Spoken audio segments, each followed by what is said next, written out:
Kuigi koroonaviiruse ülikiire leviku takistamiseks soovitatakse inimestel koju jääda, on palju neid, kes ei saa koduseinte vahel viibida ning peavad eriolukorras tööd tegema. Olgu selleks meditsiinitöötajad, korravalvurid, kullerid, tanklapoodide töötajad ja paljud teised. Isikliku auto kasutamine on loogiliselt võttes ohutum kui ühistranspordiga liiklemine, kuid siingi tuleb jälgida juhiseid, et takistada viiruse levikut. Autominutid toob teieni Alexela. Käte hoolikas pesemine ja sagedaselt kasutatavate pindade desinfitseerimine pidi olema üks efektiivsemaid variante koroonaviirusega võitlemisel. Auto sisepindu puhastades peab leidma spetsiaalsed vahendid, mis ei kahjusta interjööri, kuid suureks üllatuseks pidi kõige efektiivsem ja turvalisem puhastusvahend olema seebivesi. Seep päästab maailma. Et kui me kõik praegu peseme korralikult käsi, siis seda kiiremini me saame tavaelu juurde tagasi minna. Auto on meil nagu pereliige, et auto eest tuleb samamoodi hoolt kanda, nagu me oma käte eestki kanname. Et kindlasti vaadake üle, millal te viimati oma autot puhastasite.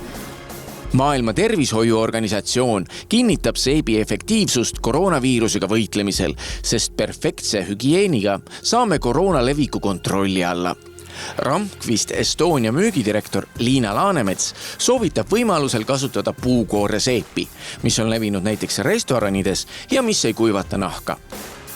Meil võiks taskus olla desinfitseeriv vahend, millega me oma käsi desinfitseerime ja kindlasti soovitan teil kasutada desinfitseerimisvahendit, millel on sees pehmendav õli, mis teeb nahaga pehmeks. Ja kui me ka autosse läheme, siis autos võiks kindlasti olla purgikene, millega siis ka autorooli üle teha.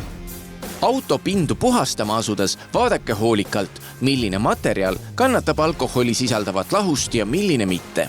Üle tuleb käia kõik pinnad, mida kõige sagedamini kasutate. Ukselingid, rool, käigukang, hoovad ja multimeediaekraan. Puhastada tuleb täpselt nii tihti, kui avalikus kasutuses olevate pindadega kokku puutute, ehk päevas isegi mitu korda. Autot tankima minnes kasutage kindlasti ühekordseid kilekindaid, mis asuvad tankuri kõrval olevas kastis. Kuigi tanklates on tagatud kõrged hügieeninõuded, saab kütuse ja teiste toodete eest tasuda kontaktivaba M-taskuga või siis Alexela mugavuspoodides iseteeninduskassades. Hügieeni jälgides ei tohiks ära unustada ka oma telefoni, mis käib meiega kõikjal kaasas ja mis talletab oma pinnale mustust. Saamaks selgust, kui turvaline on isikliku sõiduauto, ühistranspordi, takso kasutamine, otsustasime helistada erameditsiinikeskusesse Confido ja küsimegi üldarstilt Andreas Abelilt, kuidas siis on kõige turvalisem praegusel ajal liigelda. Ma arvan, et isiklik sõiduvahend on kõige turvalisem praegu.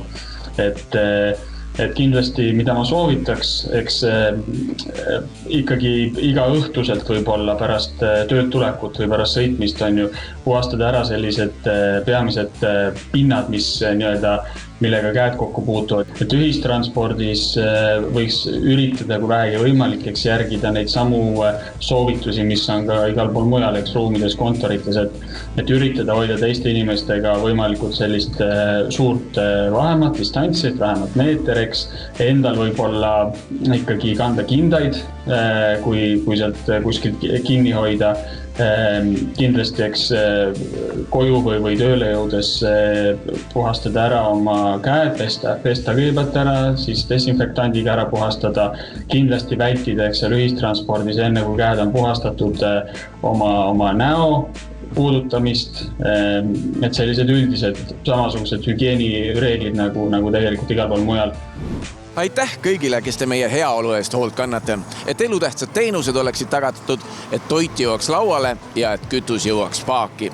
Kui soovite lähiajal minna metsa, siis soovitan vältida enim levinud matkaradasid, mis viimasel ajal on paraku väga ülerahvastatud.